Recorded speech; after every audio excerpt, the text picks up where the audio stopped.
হয়তো কিছু টাচ করতে পারছি না, কারোর সাথে কথা বলতে পারছি না, কিন্তু আছি এখানে। ওই যেটা এই গল্পটার মধ্যেও আছে আর কি। অনেস্টলি আমার একটু সত্যি আমার খুব ভালো লাগে, সবাইকে দেখতে পাচ্ছি, আছি। হয়তো আমি মানে কি বলবো, মানে আমি জয়েন করতে পারছি না সেই আনন্দটাতে, মজাটাতে, বাট আই এম দেয়ার। আমার ওটা হলেই ভালো।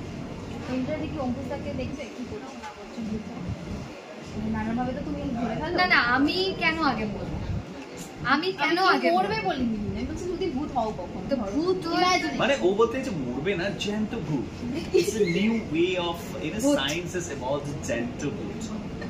So you are not dead but still you are a ghost. যদি এরকম সিচুয়েশন হয় তাহলে সেটা তো আমাকে ভাবেই তাই পেতনি শাকচুন্নি তো এখনই তো দেখছি, দেখাই হয়ে যাচ্ছে।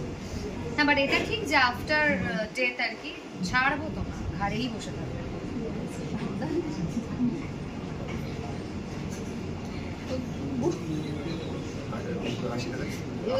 তোমার লিস্টে কি হাঁটি চলে যাচ্ছে? তোমার লিস্টে আরে বসে থেকে কিছুতে বাধা না দিলেই। তারাও ইন্টারেস্টিং কিছু শুনতে পারবো লিস্ট ভূত হওয়ার পর। না না, আমার লিস্টে অনেক আছে, সব নামগুলো বলা যাবে না, কেয়ারফুলি অনেক আছে। স্পাই করার মতো তো। হ্যাঁ, স্পাই করার মতো। এতগুলো নাম তো বললোই না। তো যাই হোক, চন্দ্রবিন্দু নিয়ে কি বলবে? 23 তারিখ আসছে আর হাতে গোনা কয়েকটা দিন হবে।